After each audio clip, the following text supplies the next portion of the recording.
अस्सलामुअलैकुम स्टूडेंट्स, मेरा नाम है अब्दुल रहमान अब्बास। आज का हमारा मौजू है पल्मोनरी टीबी, यानी वो टीबी जो फेफड़ों को मुतासिर करती है। ये टीबी की सबसे आम और ख़तरनाक किस्म है क्योंकि ये बराह रास्त सांस के निज़ाम को नुकसान पहुंचाती है और दूसरों तक तेज़ी से फैल सकती है। आइए मुकम्मल तफसील से समझते हैं। What is pulmonary TB? Pulmonary TB एक मुतअद्दी बीमारी है, यानी फैलने वाली बीमारी है जो मायोबैक्टीरियम ट्यूबरकुलोसिस से होती है और ये फेफड़ों को मुतासिर करती है। ये बीमारी सांस के ज़रिए फैलती है और अगर बर वक्त इलाज ना किया जाए तो ये ख़तरनाक साबित हो सकती है। पल्मोनरी टीबी कैसे फैलती है? ये बीमारी ज़्यादातर मुतासरा शख्स के खांसने, छींकने, ज़ोर से बोलने या थूकने के दौरान हवा में छोड़े गए जरासीम के ज़रिए दूसरे सेहतमंद अफराद में मुंतकिल होती है। जो लोग मुतासरा मरीज़ के करीब रहते हैं, इनमें ये बीमारी फैलने के ख़तरात ज़्यादा होते हैं। पल्मोनरी टीबी के अलामात क्या हैं? इसके सिम्पटम्स क्या हैं?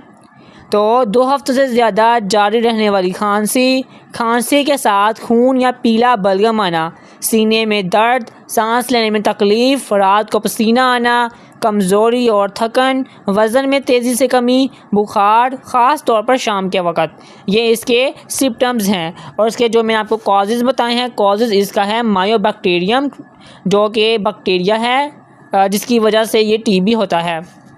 पंजाब मेडिकल फैकल्टी के लेटेस्ट सिलेबस के अकॉर्डिंग आपकी जो बुक है डिस्पेंसर टेक्निक, उसमें जो डेफिनेशन लिखी हुई है वो मैं रीड करने लगा हूँ, आप बुक खोल के देख लें। Pulmonary tuberculosis TB is a contagious, यानी कि इन्फेक्शियस जो कि फैलने वाली है, bacterial infection that primarily affects the lungs, जो पहले लंग्स को अफेक्ट करती है। It is caused by the bacterium mycobacterium tuberculosis. Tuberculosis can also affect other parts of the body, but pulmonary TB is the most common form. इसका नीचे लिखा हुआ है ट्रांसमिशन, कि ये कैसे फैलती है। Airborne transmission occurs through respiratory droplets, ये मैंने अभी आपको बताया है।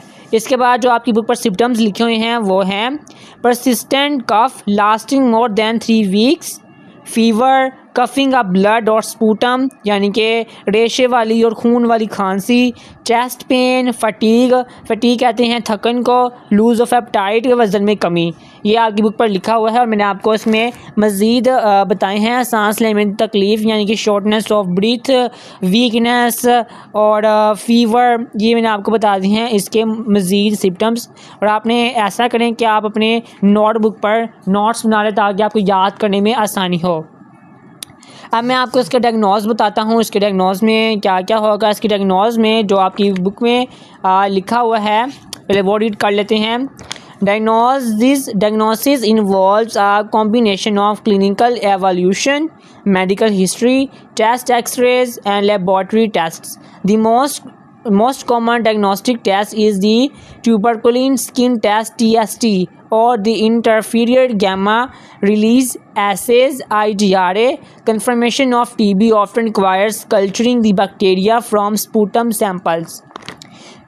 अब मैं आपको इसका आसान अल्फाज में बताता हूँ कि जो पल्मोनरी टीबी की जो डायग्नोसिस होता है, जिससे हमें पता चलता है कि वो स्पूटम टेस्ट होता है, बलगम का तज्जिया, स्पूटम जो आपका रेशा होता है उसका हम टेस्ट करते हैं। इसके अलावा चेस्ट एक्सरे होता है, जीन एक्सपर्ट टेस्ट होता है, मेंटॉक्स टेस्ट होता है और CBNAAT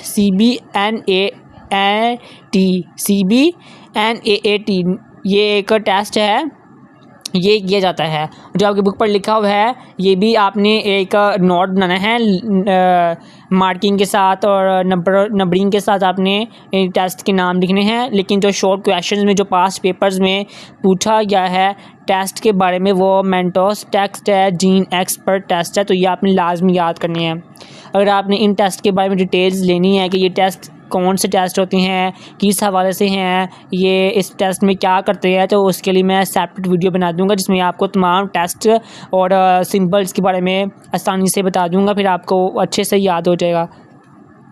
इसके बाद ट्रीटमेंट है। ट्रीटमेंट में आपको बताता हूँ मैं कि टीबी का इलाज मुकम्मल तौर पर मुमकिन है, लेकिन दवाइयों का मुकम्मल कोर्स बहुत ज़रूरी है। अगर आप दवाइयों का मुकम्मल कोर्स नहीं करेंगे तो ये मज़ीद कॉम्प्लिकेशंस पैदा होंगी और इलाज के वक्त मज़ीद ख़राबी पैदा होगी और ये जानलेवा भी साबित हो सकता है अगर आप इसका इलाज नहीं करवाते तो। इलाज की मुद्दत कितनी होती है? आम तौर पर 6 माह, बाज़ सूरतों में 9 माह, बाज़ सूरतों में 9 माह या इससे ज़ायद इसका इलाज हो सकता है। अब इसकी जो दवाइयाँ होती हैं वो डॉट्स थेरापी के तहत होती हैं। डॉट्स थेरापी यानी कि इसमें जो दवाइयाँ यूज़ की जाती हैं वो आइसोनियाज़िड, रिफाम्पिसिन, पैराज़िनामाइड, एथम्बटोल, ये दवाइयाँ हैं जो टीबी के इलाज में यूज़ की जाती हैं कॉमनली मोस्ट। दवाई कभी ना छोड़ें, खुद इलाज से परहेज़ करें, मुकम्मल कोर्स करें चाहे इलामात ख़त्म हो जाएं।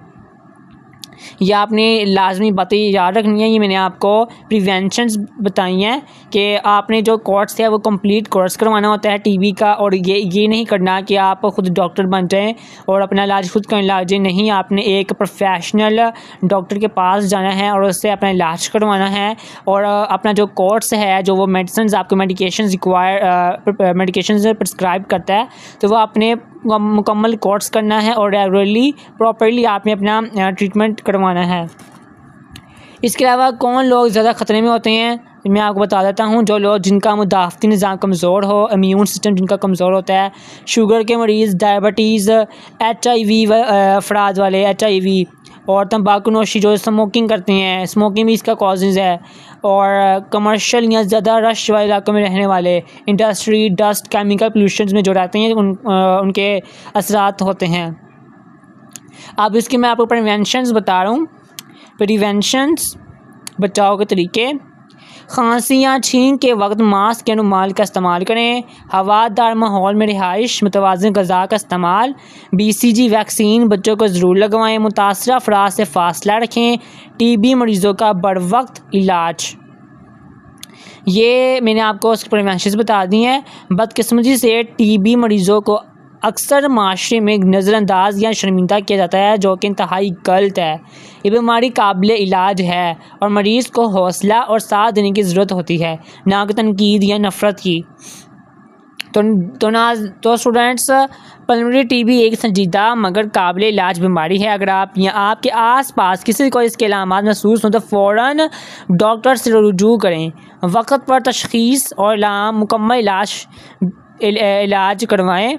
इंशाल्लाह आप इससे निजात पा सकेंगे। ये था आज का लेक्चर। उम्मीद है आपको अच्छा लगा होगा, आपको समझ आ गई होगी। अगर आपको कोई भी टॉपिक, कोई भी आपको पॉइंट समझ ना आया हो तो आप मेरे से कमेंट सेक्शन में पूछ सकते हैं। मैं आपको गाइड करूँगा, आपके लिए अच्छे से और आसान अल्फाज में आपको एक्सप्लेनेशन ज़रूर प्रोवाइड करूँगा। उम्मीद है आपको समझ आ गई होगी। अगर आपको समझ आ गई हो तो आपसे रिक्वेस्ट है कि मेरे चैनल को सब्सक्राइब कर दें, लाइक कर दें, शेयर कर दें। जज़ाकल्लाह, माशाल्लाह। मिलते हैं नेक्स्ट लेक्चर में।